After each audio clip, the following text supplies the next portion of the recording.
네, 오늘 오후 1시쯤 국민의힘 한동훈 비상대책위원장 임명 절차가 마무리됩니다. 한 전 장관은 29일 공식 비대위 출범을 앞두고 미리 비대위 인선 작업에 착수했는데요. 국회 나가 있는 취재기자 연결합니다. 차승은 기자. 네, 국회입니다. 국민의힘은 오늘 온라인으로 전국위원회를 열고 비대위 설치와 한동훈 전 법무부 장관의 비대위원장 임명 안건에 대해 투표를 진행하고 있습니다. 투표 결과는 오후 1시쯤에 나오는데요. 압도적인 찬성으로 의결이 예상되는 가운데 한 전 장관은 오는 29일 공식 출범을 고려해 비대위원 인선에 착수한 것으로 알려졌습니다. 한 전 장관이 비대위 인선과 관련해 열정적으로 헌신할 수 있는 실력 있는 분이라고 언급한 바 있는데 2년이나 개파와 관련 없는 인물들로 인선할 거란 전망이 나옵니다. 일단 국민의힘 첫 번째 영입 인재로 발탁된 이수정 경기대 교수가 비대위원 제안을 받았지만 내년 총선 준비에 몰두하겠다며 사실상 거절 의사를 밝혔습니다.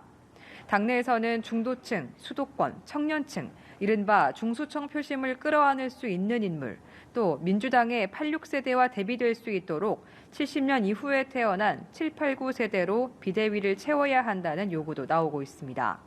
한 전 장관은 숨고를 새도 없이 당장 내일부터 정치시험대에 오르게 되는데요. 내일 탈당 후 신당 창당을 예고한 이준석 전 국민의힘 대표에 대해 어떻게 대응할지 관심이 주목됩니다.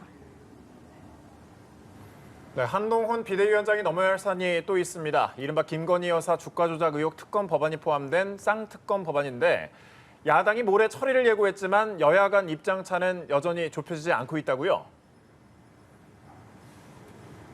그렇습니다. 국민의힘은 김건희 여사 주가 조작 의혹 특검 법안과 대장동 50억 클럽 법안, 이른바 쌍특검 법안에 대해 처음부터 총선용으로 기획된 국민주권 교란용 악법이라고 규정했습니다. 김건희 특검은 윤석열 대통령 내외를 모욕하기 위한 목적이다. 50억 클럽 특검에 대해서는 이재명 대표의 사법 리스크를 막으려는 방탄 책략이다. 이렇게 강하게 비판했는데요. 국민의힘은 민주당의 정략적 행동에 협조하거나 응할 이유가 전혀 없다며 협의에 단호히 선을 긋는 한편 법안 통과 시 윤 대통령에게 거부권 제안도 시사했습니다. 정부와 대통령실, 국민의힘은 어제 긴급협의회를 열고 김건희 특별법에 대해 수용 불가로 입장을 정리한 것으로 알려졌습니다. 민주당도 오는 28일 본회의 처리를 더 이상 미룰 수 없다며 물러서지 않겠다는 뜻을 분명히 했습니다. 특검 법안은 특검 법안대로, 민생 법안은 민생 법안대로 처리하는 걸 원칙으로 내세우며 법안을 연계해 타협하지 않겠다고 했는데요.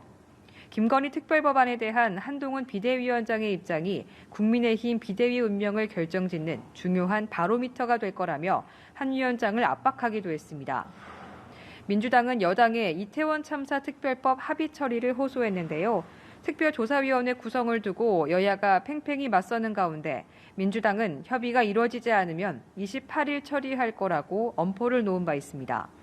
김진표 국회의장이 여야 합의를 촉구하면서도 회기내 처리를 언급한 만큼 12월 임시국회 마지막 본회의가 열리는 내년 1월 9일 야당 단독으로 처리될 가능성이 있습니다.